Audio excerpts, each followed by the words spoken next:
Assalamualaikum warahmatullahi wabarakatuh. Alhamdulillahilladzi arsala rasulahu bil huda wa dinil haqq liyudhhirahu 'ala dini kullih wa kafa billahi syahida. Asyhadu an la ilaha illallah wahdahu la syarikalah wa asyhadu anna Muhammadan abduhu wa rasuluh la nabiyya ba'dah. Allahumma shalli wa sallim ala habibina wa qudwatina wa maulana Muhammad wa ala alihi wa sahbihi ajma'in, amma ba'd. Hadirin hadirat para jamaah rahimakumullah, marilah kita lanjutkan pembahasan dari tafsir surah An-Nisa ayat 5-6, yang ini pada bagian yang keempat yang melanjutkan dari pembahasan kita yang sebelumnya, bahwa Allah Subhanahu wa ta'ala telah memberikan tuntunan kepada kita semuanya kaitannya dengan, kalau dalam pembahasan syariat itu adalah ahwal syakhsiyah, jadi fikih keluarga, yang mana dengan ini kita akan bisa memahami bahwasanya Islam itu adalah agama yang sempurna, yang mengatur seluruh sisi kehidupan kita, dari kita mulai bangun tidur sampai kita tidur kembali, ada di dalam pembahasan Islam ya. Kaitannya hablum minallah dan hablum minan nas, itu semuanya ada di dalam agama kita. Maka mari kita pelajari agama kita dengan sebaik-baiknya dari sumber yang tepat. Dari referensi utama adalah Al-Quran dan Hadis.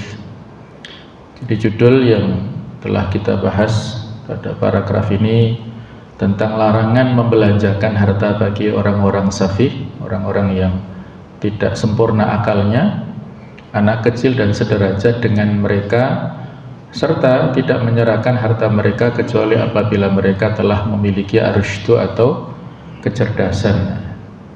Ayat yang kelima sudah kita bahas tuntas. Nah, sekarang kita lanjutkan pada ayat yang ke-6. A'udzu billahi minasyaitonir rajim.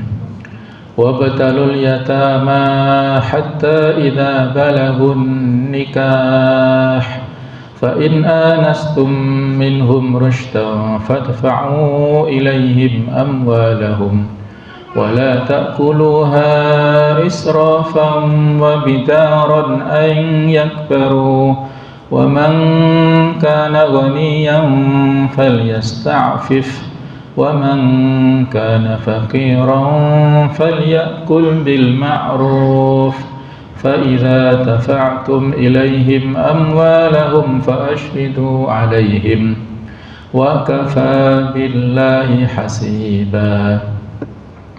Dan ujilah anak yatim itu sampai mereka cukup umur untuk kawin atau menikah. Kemudian jika menurut pendapat kalian mereka telah cerdas atau pandai memelihara harta, maka serahkanlah kepada mereka harta-hartanya. Dan janganlah kalian makan harta anak yatim lebih dari batas kepatutan. Dan janganlah kalian tergesa-gesa membelanjakannya sebelum mereka dewasa. Barang siapa di antara pemelihara itu mampu, maka hendaklah ia menahan diri dari memakan harta anak yatim itu. Dan barang siapa yang miskin, maka bolehlah ia makan harta itu menurut yang patut. Kemudian apabila kalian menyerahkan harta kepada mereka, maka hendaklah kalian adakan saksi-saksi tentang penyerahan itu bagi mereka, dan cukuplah Allah sebagai pengawas atas kesaksian itu. Nah, jemaah sekalian rahimakumullah, ayat yang ke-6 ini menjelaskan kepada kita tentang berbagai hal ya. Yang pertama, menguji dan melatih anak-anak yatim untuk bisa menjaga, mengelola dan menggunakan harta dengan baik dan benar sebelum harta mereka diserahkan kepada mereka. Pengujian dan pelatihan ini dilakukan sebelum anak-anak yatim mencapai usia akil balik menurut pendapat Imam Abu Hanifah dan Imam Syafi'i. Sedangkan menurut pendapat dari Imam Malik dilakukan setelah mereka mencapai usia akil balik. Maksud al-ikhtibar atau pengujian ini ada yang mengatakan bahwa seorang wali melihat dan mengamati akhlak dan perilaku anak yatim yang diasuhnya, serta mendengarkan keinginan dan obsesi yang dimilikinya, sehingga si wali bisa mengetahui seberapa jauh kecerdasan dan kepandaian si anak mengetahui langkah dan usaha-usaha apa yang harus wali lakukan demi kebaikan dan kemaslahatan si anak yatim serta pengontrolan terhadap hartanya. Jadi si wali ini bisa pamannya atau saudaranya, atau bisa jadi dia suami dari ibunya yang ditinggal ya. Jadi ayahnya meninggal dunia, ibunya menjanda, dia punya anak bawaan dari suami yang meninggal tersebut dan dia menikah dengan suami yang baru, maka itu juga bisa posisinya menjadi wali dari anak yatim itu.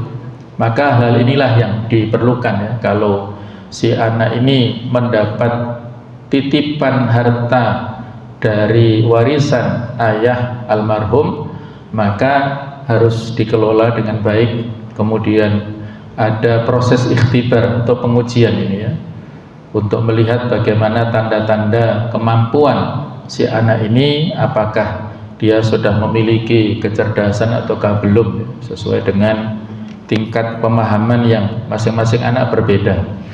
Yang sebagaimana sudah kita singgung, saat ini anak-anak kita ya secara umum, secara balik sudah, usianya sudah, tetapi secara akil, kematangan dalam berpikir, mereka rata-rata kurang mampu, kurang bisa mandiri, kurang bisa membedakan mana yang betul, mana yang salah, mana yang tepat, mana yang tidak tepat. Nah, maka perlu bimbingan dari walinya, juga dari kita semuanya kalau kita punya tanggungan anak-anak. Lalu apabila si wali melihat indikasi-indikasi positif pada diri si anak yatim, maka tidak apa-apa, si wali mencoba menyerahkan kepada si anak yatim sebagian dari harta miliknya untuk digunakan dan dikelolanya. Jika si anak yatim tersebut ternyata mampu mengelola dan mengembangkan harta yang diberikan kepadanya tersebut dengan baik dan benar, maka berarti pengujian yang dilakukan telah menemukan sasarannya. Dan ketika itu wajib bagi si wali menyerahkan kepada si anak yatim seluruh harta miliknya. Namun jika ternyata pengelolaan dan penggunaan si anak yatim tersebut terhadap harta tersebut masih buruk, maka si wali masih harus menahan hartanya, tidak boleh diberikan kepadanya. Hasan al-Basri, Mujahid dan yang lainnya berkata, maksud ayat ini adalah, dan ujilah anak-anak yatim tersebut dalam hal akal pikiran, keagamaan dan kemampuan mengelola dan mengembangkan harta. Jadi berarti di sini lebih banyak lagi parameter ar-rusydu ataupun kecerdasan ya, itu kaitannya dengan akal pikiran, kemudian juga bagaimana dengan keagamaannya, pemahamannya tentang hukum-hukum agama, dan juga kemampuan dalam memanage hartanya. Karena khawatir kalau dia belum memiliki kemampuan, kita serahkan habis ditipu, atau dia tidak bisa menyimpan dengan baik, atau dia digunakan untuk berfoya-foya, memenuhi selera dalam kehidupannya, gaya hidupnya. Nah, ini akan merugikan dia sendiri. Yang kedua, melihat tanda-tanda ar-rusydu setelah balik. Balik bisa diketahui dengan 5 hal sebagaimana disebutkan oleh para ulama. Yang 3 sama-sama bisa diterapkan kepada anak laki-laki dan perempuan, yaitu mimpi basah, usia dan tumbuhnya rambut kemaluan. Sedangkan yang 2 khusus bagi anak perempuan, yaitu haid dan hamil. Adapun haid dan hamil ini, maka para ulama semuanya sepakat bahwa keduanya adalah tanda-tanda balik dan seorang anak perempuan yang telah mengalami salah satunya sudah menjadi perempuan yang mukallaf, yang terkena beban syariat, yang tertulis segala perilakunya, konsekuensinya, baik buruknya, pahala dosanya sudah tertulis nantinya kalau sudah mukallaf. Jadi ia sudah berkewajiban menjalankan hukum dan kewajiban-kewajiban agama. Sedangkan tanda-tanda tiga lainnya para ulama masih berbeda pendapat ya. Ada banyak perbedaan yang tidak saya kutip di sini karena terlalu panjang ya. Ar-Rusydu, ya poin ketiga, Ar-Rusydu menurut pendapat Hasan Al-Basri, Qatadah dan yang lainnya adalah baiknya akal dan agama. Sedangkan menurut pendapat Ibnu Abbas, As-Suddi dan Ats-Tsauri adalah baiknya akal dan baiknya kemampuan menjaga, mengelola dan membelanjakan harta. Kebanyakan ulama berpendapat bahwa ar-rusydu adalah setelah mencapai usia balik. Juga bahwa apabila belum memiliki ar-rusydu setelah mencapai balik, meskipun ia telah berusia tua, namun belum memiliki ar-rusydu juga, maka pelarangan membelanjakan harta yang diterapkan tetap belum bisa dihapus. Ini adalah pendapat mayoritas ulama. Jadi titik tekannya atau al-illah itu ar-rusydunya, bukan semata-mata fisiknya atau baliknya, tapi akilnya. Ya, akil ini dekat dengan ar-rusydu itu, kecerdasannya. Walaupun dia sudah secara fisik besar, ya, secara usia juga sudah melewati usia yang pendapat atau yang dijadikan patokan oleh para ulama ya, batasan minimal balik itu, tapi kalau dari sisi akilnya ar-rusydunya belum, maka ini di cancel atau ditunda dulu ya untuk kemaslahatan dia. Sedangkan poin yang keempat, orang-orang yang ditetapkan atas diri mereka al-hajru adalah meninggalkan atau menjauhi, maka harta milik mereka bisa diserahkan kembali kepada mereka dengan dua syarat, yaitu pada diri mereka telah ditemukan ar-rusydu dan telah balik. Jika yang ada hanya salah satunya saja, maka harta yang ada belum bisa diserahkan. Hal ini berdasarkan dari teks atau nas ayat. Ini adalah pendapat para ulama kecuali Imam Abu Hanifah, Zufar dan An-Nakhai, karena mereka bertiga menggugurkan syarat ditemukannya ar-rusydu apabila mereka telah mencapai usia 25 tahun.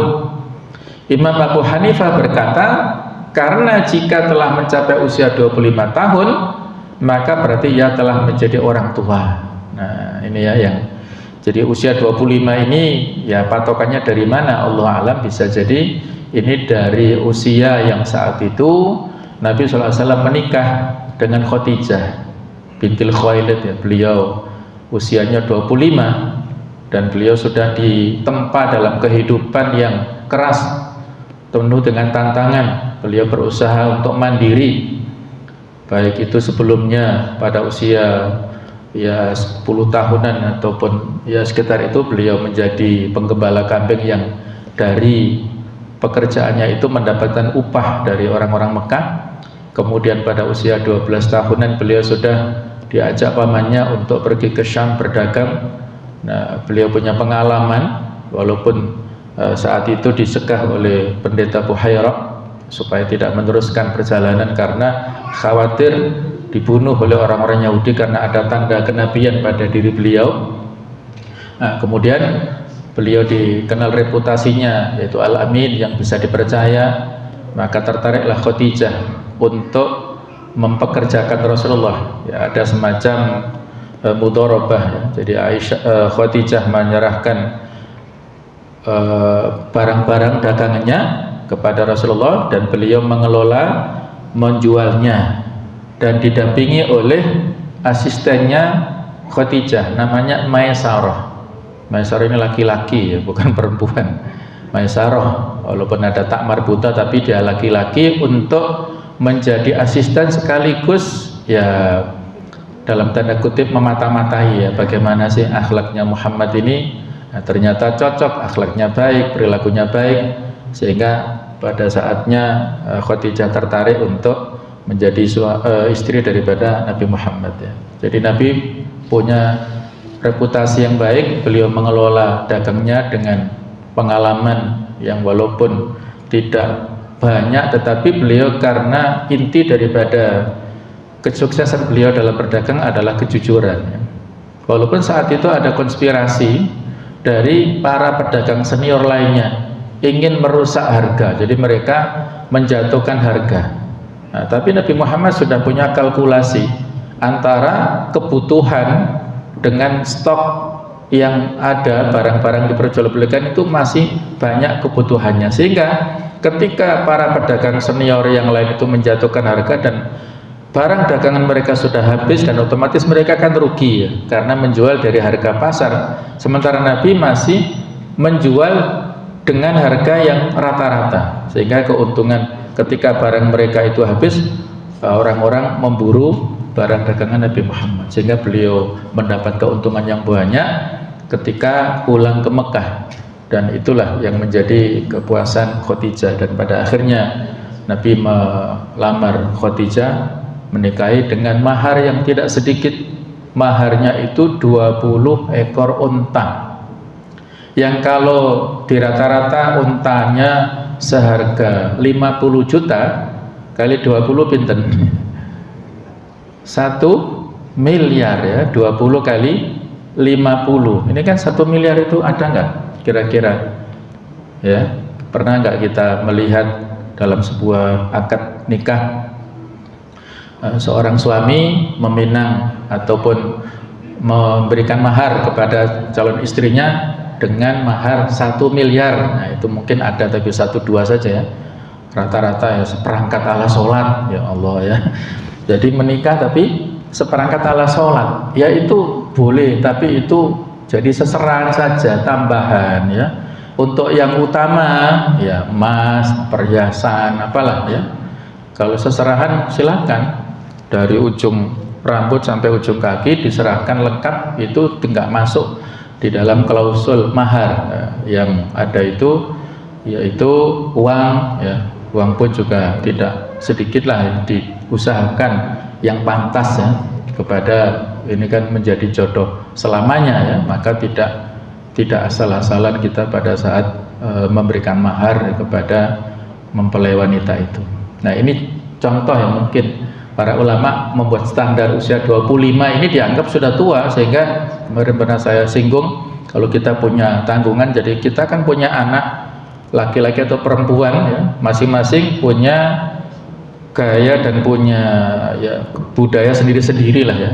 Dan di antara kewajiban kita sebagai orang tua, mulai dari kita setelah anak kita lahir diakikoi, diberi nama, dikasih perilaku-perilaku yang islami, kemudian ditarbiyah dengan baik. Nah, sampai pada saat waktunya ketika anak-anak ini usia sekitar ini, kita jadikan supaya mereka siap menikah. Karena untuk siap menikah ini perlu kesiapan mental, spiritual, kemudian juga kemampuan finansial untuk yang laki-laki. Kalau wanita ya paling tidak mentalnya. Ada yang sudah ditanyakan tetapi masih belum siap.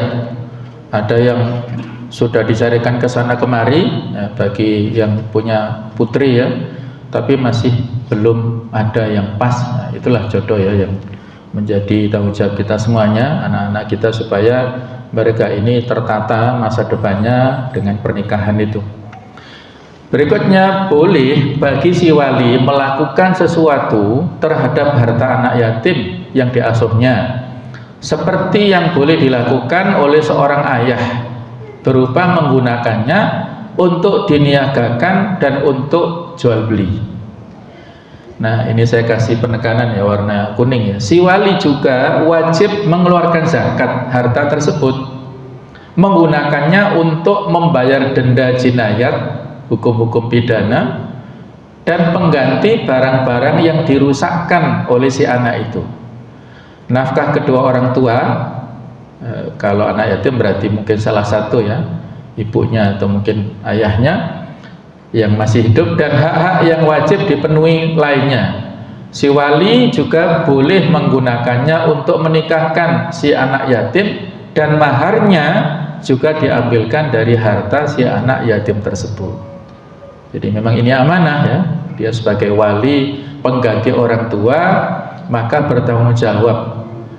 Nah, jemaah sekalian, ada dua pembahasan yang ingin saya tambahkan di sini tentang zakat dan membayar denda ini ya. Adakah wajib zakat untuk harta anak kecil dan orang gila? Ya, ini bukan hanya anak yatim, tapi siapapun, mungkin anak kita, ponakan yang menjadi tanggung jawab kita ya. Kalau dia punya harta dari simpanannya sendiri atau mungkin dari warisan atau dari yang lainnya, maka apakah kalau hartanya ini banyak dan sudah mencapai nisab batas minimal untuk wajibnya zakat, apakah wajib dikeluarkan zakat atau tidak? Begitu pula di sini kalau dia orang gila ya, yang akalnya tidak sempurna. Nah, dalam hal ini terdapat perbedaan pendapat atau perselisihan di antara ulama.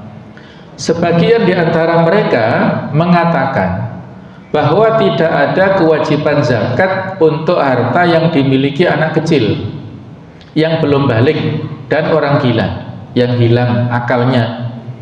Hal ini mempertimbangkan bahwa mereka tidak dikenai kewajiban beban syariat atau yang disebut taklif, jadi ghairu mukallaf. Telah dipahami bahwa anak kecil yang belum balik dan orang gila tidak termasuk mukallaf, orang yang dikenai beban syariat, sehingga tidak ada kewajiban zakat berkaitan dengan harta yang mereka miliki berdua. Nah, sebagian ulama yang lain mengatakan bahwa zakat itu tetap wajib atas mereka, dan inilah pendapat yang lebih tepat. Hal ini karena zakat itu termasuk dalam hak harta yang harus ditunaikan dan tidak melihat status pemilik harta apakah termasuk mukallaf ataukah tidak. Ini berdasarkan keumuman firman Allah, khudz min amwalihim shadaqatan, ambillah zakat dari sebagian harta mereka. Maka Allah Ta'ala kaitkan adanya kewajiban zakat itu dengan kepemilikan harta. Jadi ada kata amwalihim, apakah him di sini sudah besar atau masih kecil tidak dirinci di situ ya. Jadi fokus zakat itu pada persoalan hartanya. Kalau dalam hal ini berarti kita lanjutkan ya, seperti halnya perkataan Nabi SAW kepada Mu'adz bin Jabal ketika diutus ke Yaman. Beliau memberikan pesan, innaka ta'ti qauman min ahlul kitab, kamu akan datang kepada kaum yang mereka itu ahlul kitab. Maka dakwah yang kamu sampaikan pertama yaitu 2 kalimat syahadat, kemudian kalau mereka mentaatimu suruh mereka sholat, kemudian suruh mereka membayar zakat. Fa'alimuhum annallaha iftarada alaihim sadaqah, beritahukanlah bahwasanya Allah telah mewajibkan kepada mereka sedekah atau zakat di dalam fi amwalihim, pada harta-harta mereka. Tu'khadhu min aghniyaihim, diambil dari orang-orang kaya mereka, wa turaddu ala fuqaraihim, dan dialokasikan, yang menjadi mustahiknya adalah para orang fakir mereka. Jadi berdasarkan dalil tersebut, maka terdapat kewajiban zakat atas harta yang dimiliki oleh anak kecil dan orang gila ini. Karena yang menjadi fokus adalah ini, min aghniyaihim. Walaupun mereka kecil, tapi kalau kaya, maka karena orang kaya ini punya uang, punya harta yang sudah mencapai nisab tadi, diambil ya. Sehingga di sini tidak dibedakan apakah mereka sudah mukallaf ataukah belum.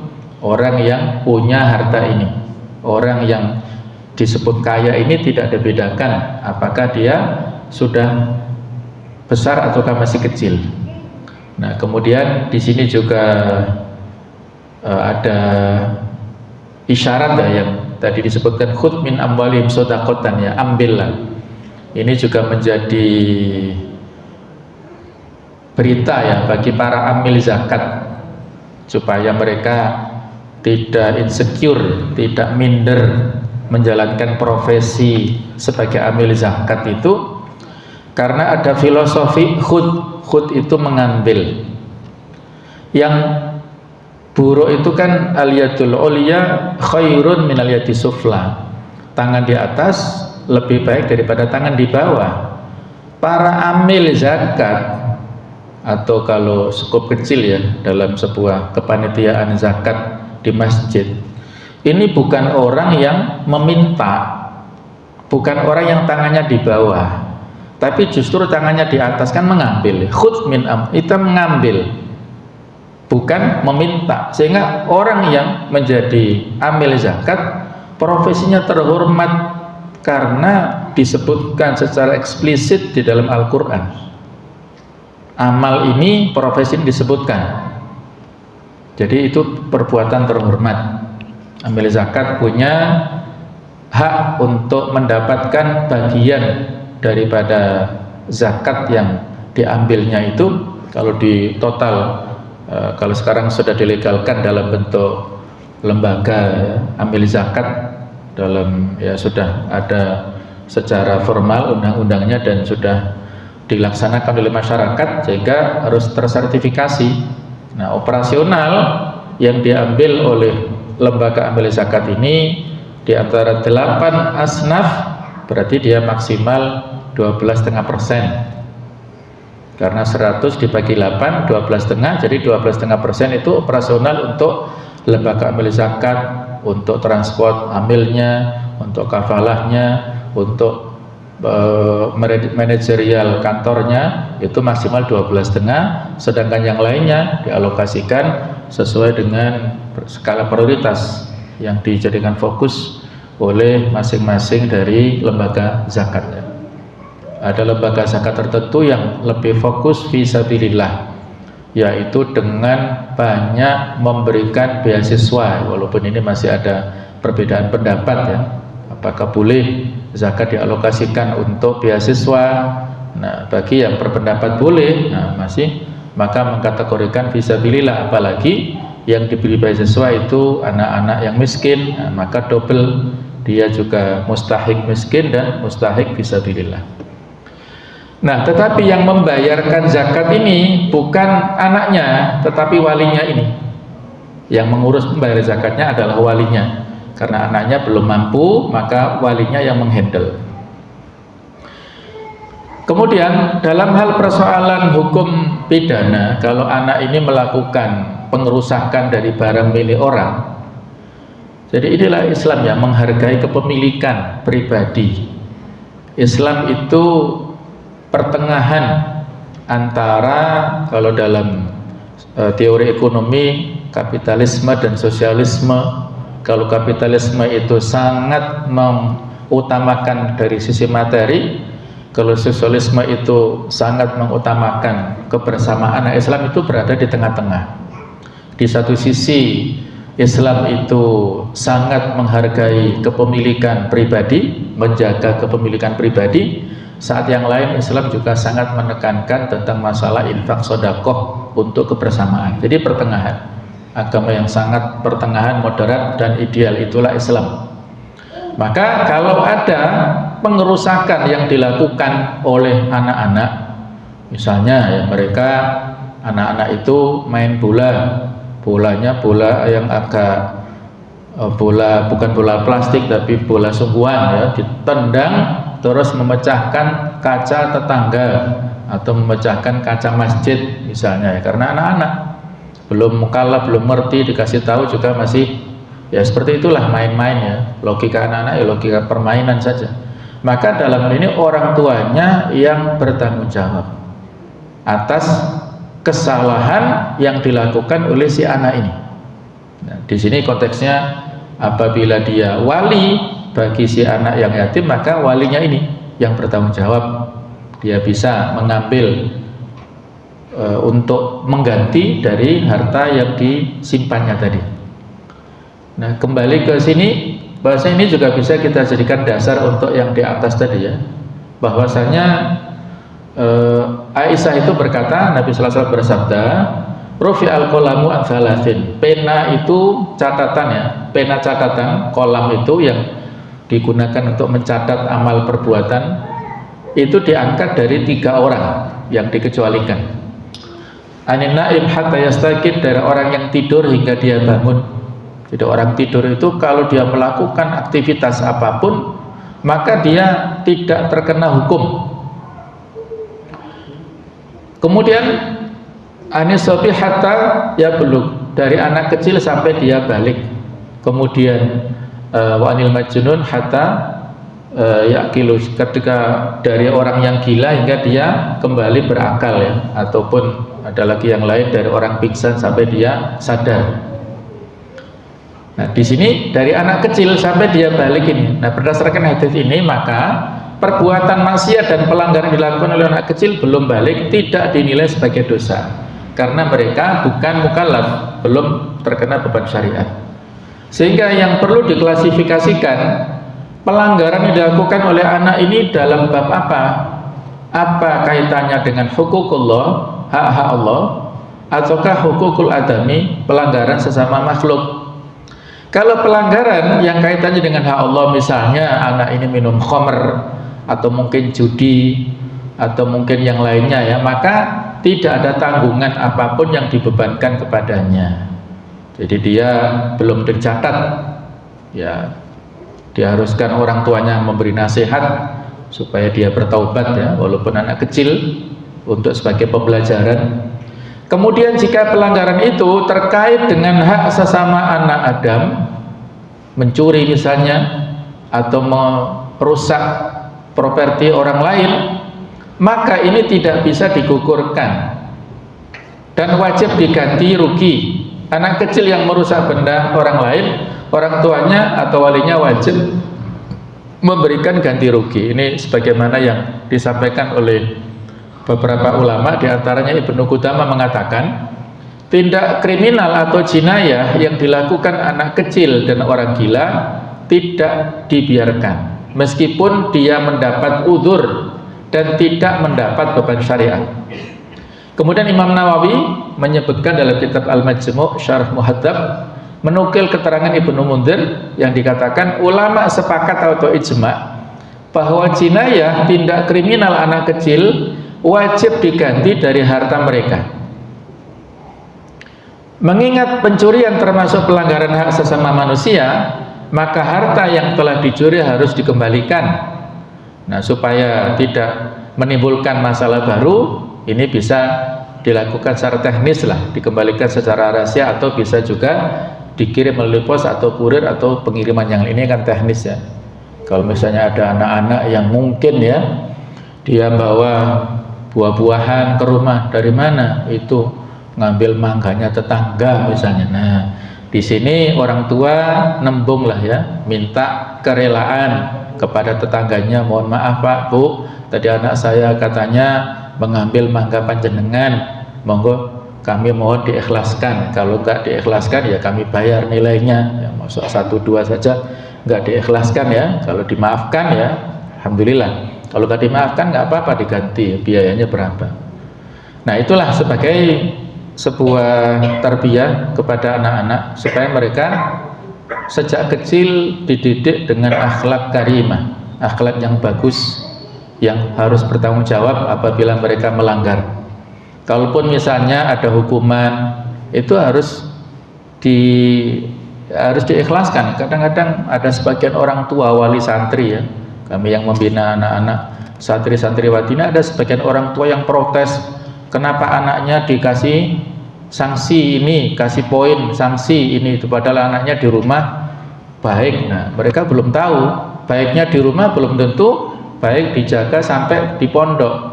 Ketika di pondok ini membuat aturan-aturan tertentu, ini semuanya untuk tarbiyah anak-anak. Ketika mereka melanggar, tidak tertib, tidak disiplin, tidak sholat jamaah, tidak puasa sunnah, atau ini atau itu pondok punya aturan yang semuanya untuk maslahah, kemaslahatan anak-anak. Kalau mereka melanggar, maka berani bersikap, harus berani bertanggung jawab. Ya, kalau mereka mendapat hukuman harus siap. Tinggal hukumannya harus disesuaikan ya, supaya tidak menimbulkan semacam kesedihan ataupun mental block kepada anak-anak ya, apalagi ada kekerasan misalnya, itu kita jaga ya. Kemudian wala ta'kuluha israfa. Allah melarang para wali memakan harta anak-anak yatim yang mereka asuh dengan selain yang wajib dan diperbolehkan bagi mereka. Maka oleh karena itu tidak boleh bagi mereka memakannya secara berlebihan dan melampaui batas. Kemudian poin yang keenam, wa man kana ghaniyan falyasta'fif. Siapa yang punya, kalau walinya ini orang kaya, harus menahan diri. Falyasta'fif, menjaga iffah, menjaga kehormatan harga dirinya. Kemudian wa man kana faqiran falyakul bil ma'ruf. Kalau dia orang yang fakir, yang miskin, yang butuh, boleh memakan dengan ma'ruf. Memakan harta anak yatim yang diasuhnya secara patut, kewajaran. Memakan secara patut maksudnya adalah seperti yang dikatakan Hasan al-Basri, hanya sebatas yang bisa menghilangkan rasa lapar dan bisa menutupi auratnya. Ia tidak boleh mengambil dari harta anak yatimnya untuk membeli pakaian yang mahal dan mewah. Hal ini berdasarkan ijma umat bahwa seorang imam yang mengurusi urusan kaum muslimin tidak dikenakan denda atas apa yang dimakannya secara patut, karena Allah telah menetapkan baginya bagian di dalam harta Allah Subhanahu wa taala.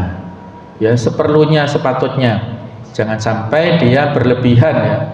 Misalnya mohon maaf kalau ada pengurus panti asuhan ya, anak-anaknya memakan dengan sangat-sangat sederhana, tetapi misalnya ya, kalau ada contoh kasus pengurusnya makan secara berlebihan, ya makan di restoran ataupun dia menggunakan kendaraan yang mewah, padahal itu semuanya hasil donasi dari para donatur. Nah ini kan zalim ya, tidak pada tempatnya. Anak-anaknya disuruh sederhana, tetapi pengurus-pengurusnya berfoya-foya, bermewah-mewah. Ini sesuatu yang tidak patut, yang harus diluruskan ya. Fa idza tafa'tum ilaihim amwalahum fa'ashidu alaihim. Allah merintahkan untuk mempersaksikan ketika melakukan penyerahan harta kepada pemiliknya. Hal ini merupakan peringatan untuk bersikap hati-hati dan menjaga diri dari hal-hal yang tidak diinginkan, serta untuk menghindari munculnya berbagai tuduhan. Menurut sebagian ulama, mempersaksikan ini hukumnya sunnah, karena pengakuan yang diterima adalah pengakuan dan perkataan wali, karena wali adalah amin, orang yang dipercaya. Sedangkan menurut sebagian ulama yang lain, hukumnya adalah wajib, karena mengamalkan zahir ayat, dan seorang wali bukanlah al-amin, sehingga pengakuan dan perkataannya harus diterima. Apalagi sekarang banyak manipulasi ya, maka untuk supaya amannya ada saksinya yang bisa penengah, menjadi penengah kalau ada konflik. Poin 8, sebagaimana seorang wali dan pengasuh anak yatim wajib menjaga dan mengembangkan harta anak yatim tersebut, maka begitu pula wajib baginya menjaga diri dari fisik anak yatim, menjaga hartanya dengan mengatur dan mengelolanya, sedangkan menjaga diri dan fisiknya dengan mendidiknya. Diriwayatkan bahwa ada seorang laki-laki berkata kepada Rasulullah, sesungguhnya ada seorang anak yatim berada di bawah pengasuhanku, apakah saya boleh memakan dari harta miliknya? Beliau menjawab, boleh, namun tidak boleh mengambil dari hartanya untuk kamu kumpulkan, dan tidak boleh kamu menyimpan hartamu, tidak menggunakannya untuk memenuhi kebutuhannya supaya utuh. Dan sebagai gantinya kamu menggunakan harta anak yatim tersebut untuk memenuhi kebutuhanmu. Lalu ia berkata, wahai Rasulullah, apakah saya boleh memukulnya untuk mendidiknya? Beliau berkata, boleh, seperti kamu memukul anakmu sendiri. Maksudnya bertujuan untuk mendidik dan dengan pukulan yang tidak membahayakan, jangan sampai cedera. Biasanya mukul ini ya, mukul di sebelah sini lah, sebelah pantat ini ya, tidak dengan yang keras ya. Tidak boleh ada kekerasan fisik.